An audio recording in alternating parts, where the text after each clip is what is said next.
Good evening, everyone. Today, Union Budget 2021 has been announced. After a very hectic day, now I am having a copy of the Finance Bill 2021. I have made some brief analysis of the provisions of this bill. I will try to discuss these provisions with you one by one. I will try to make this particular explanation very brief and will try to touch upon the important provisions. In this video, we are only going to touch the income tax provisions.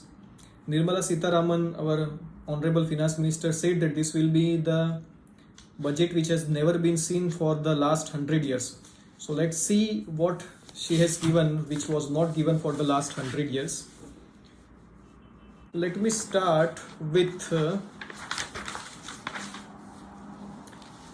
an incentive to affordable housing.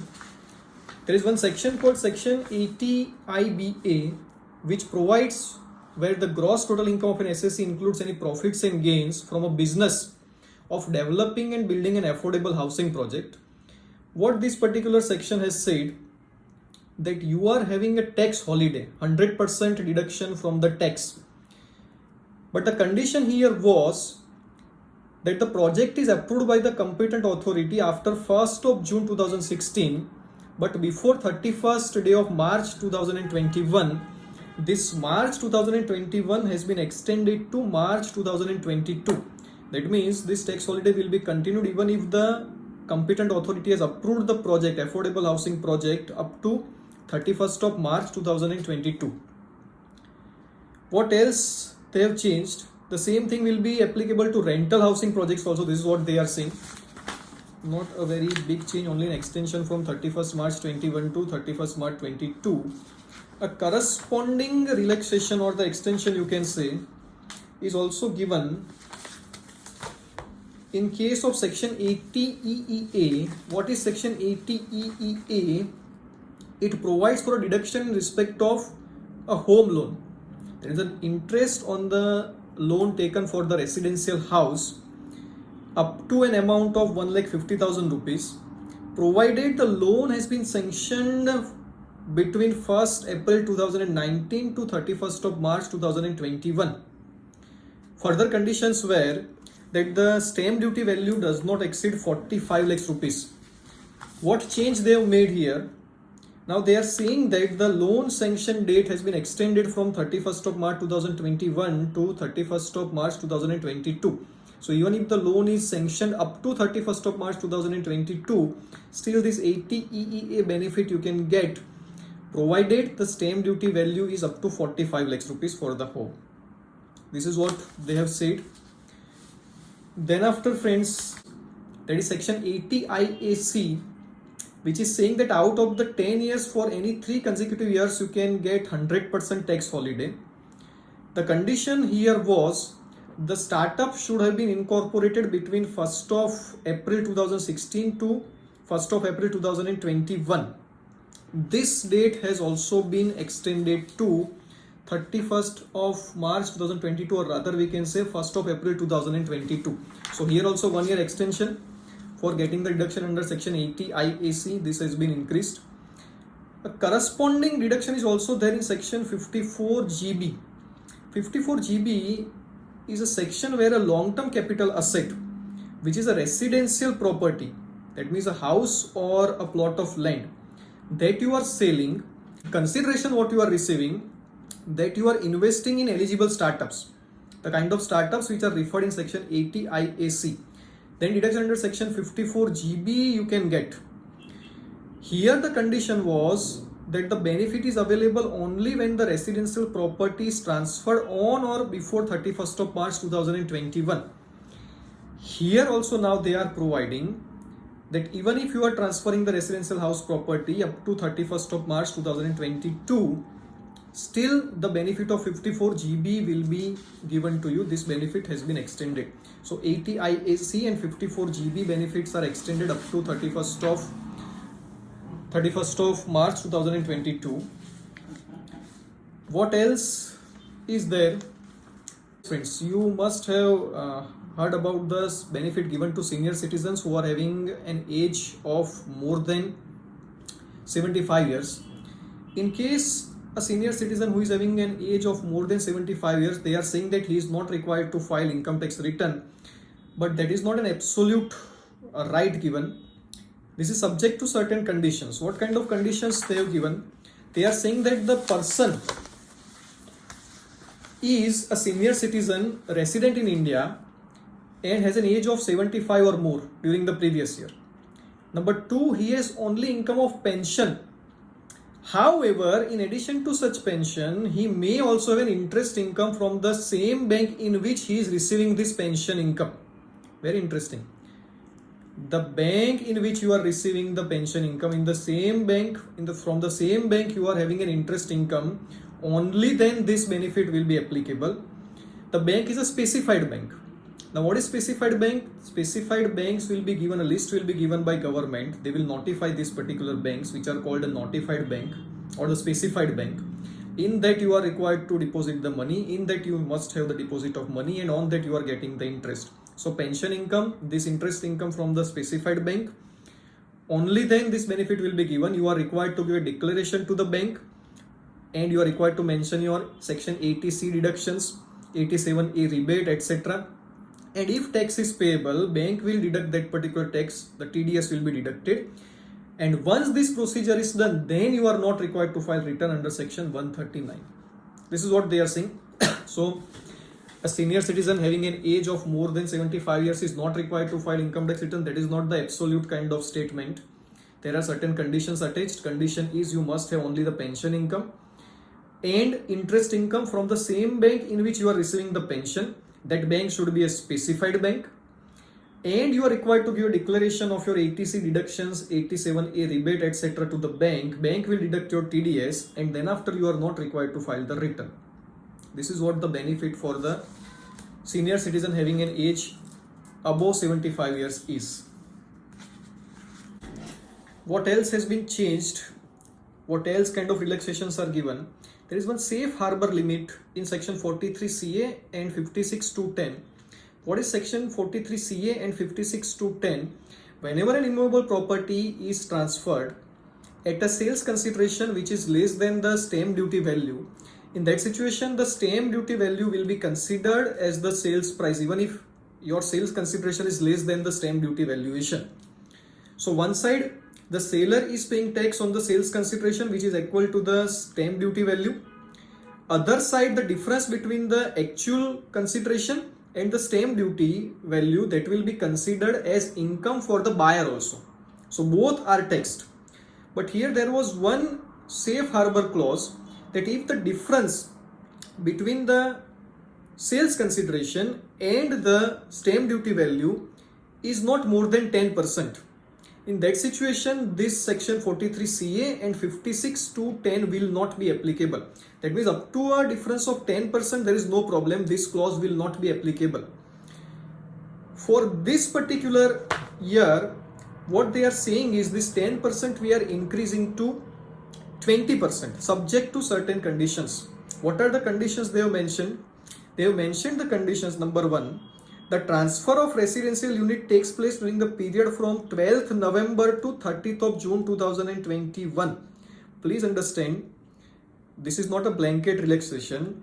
It is only for a period between 12th November 2020 to 30th of June 2021.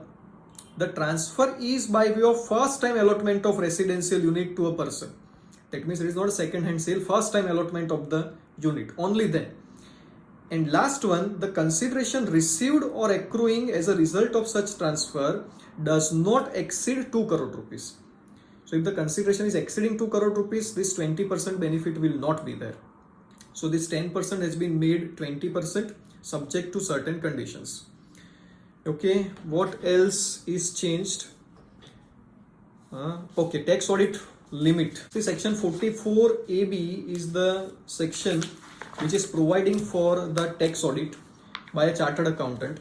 If your gross turnover, total sales or gross receipt we can say, is exceeding 1 crore rupees, you are required to get your books of accounts audited in case of business. If it is exceeding 50 lakhs rupees in case of profession, you are required to get your books of accounts audited. This limit last year increased to 5 crores, subject to the condition that the aggregate receipts of all the receipts in cash does not exceed 5% of total receipts, and all the payments in cash does not exceed 5% of total payment. This 5 crore rupees tax audit limit is now increased to 10 crore rupees, subject to the same condition. Same condition means condition number 1, your aggregate of the receipts in cash does not exceed 5% of total receipts, and your aggregate of the expenditure in cash does not exceed total expenditure. So 5 crore made 10 crore for section 44AB, the tax audit limit, subject to these conditions. What else we can verify? Yes, dividend income on that advance tax. Yes friends, there is one section called section 234C, which is about the payment of advance tax in certain installments, 15 June, 15 September, 15 December, 15th of March, like this. In these installments we are paying the tax. But this payment can be done only when I am having the exact estimate of my income. Let's say some sudden income arises during the year. In that situation, I may not be able to pay the advance tax for the period which is already expired. For example, let's say 15 June expired, 15 September expired. In the month of December, I am receiving some sudden income, let's say sale of some capital asset like this. In that situation, I will not be able to make the payment of advance tax which is due on 15th of June and 15th of September. So what they are saying, or what they already said earlier also, that there are certain income for which these installments will not be applicable, provided the period during which you are receiving this income, after that whatever installment is due, during that particular installment you are making the payment of tax. Now certain representations were made that the dividend also falls under the same category. We cannot anticipate how much dividend we will receive during the year. So for dividend also, past periods installments payment should not be mandatory condition. So here they are saying if you are receiving a dividend, then the advance tax on dividend will not be falling under 234C, provided you are making the payment of the tax in the subsequent installment. So once you are making the payment in the subsequent installment, 234C will not be a harmful section in that situation. Let's talk about now. Yes, they have extended the time limit for filing return in certain cases, and they have reduced the time limit for filing belated and revised returns. They are saying that now everything is becoming faceless, and as everything is becoming faceless, the period of filing of the belated return and the revised return should also be reduced. Up to this year, the time period for filing of belated returns or the revised return was up to the completion of the assessment year. Now this time limit has been reduced by 3 months. So if let's say we are talking about the assessment year 2022-23, then you can file this belated or revised return up to 31st of December 2022. If we are going by the earlier provisions, the time limit available was up to 31st of March 2023 for the assessment year 22-23. Now it has been reduced to 31st of December 2022. What else is provided? There is one constitution of dispute resolution committee for small and medium taxpayers. Here they are trying to reduce the tax litigations, and as an effort to reduce the tax litigations, they are saying that they will form one committee called dispute resolution committee. What kind of things or what kind of conditions they have prescribed here? The conditions they are prescribing is the committee shall resolve disputes of such person or class of persons which shall be specified by the board. The SSC would have an option to opt for or not to opt for the dispute resolution through the DRC. So the SSC will be having an option whether to go for DRC or not to go for DRC. Only those disputes where the returned income is 50 lakhs or less shall go to DRC. Now only in those cases where the return is filed and the returned income is less than how much? 50 lakhs or less. In that situation only you can go for dispute resolution committee. And they are saying that the aggregate amount of variation proposed in the specified order is 10 lakh rupees or less.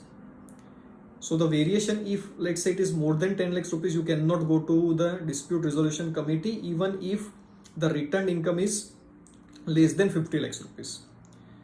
Now what kind of powers are given to this dispute resolution committee? That is very important. They are saying that the subject to certain conditions as may be prescribed, the DRC shall have the powers to reduce or waive any penalty or grant immunity from prosecution for any offence under this act in case of a person whose dispute is resolved under these provisions. There are certain other conditions also prescribed. So there is an immunity from prosecution, and the penalty may also be waived in case of you are going to dispute resolution committee. This is what they have prescribed. Let's go to some other things.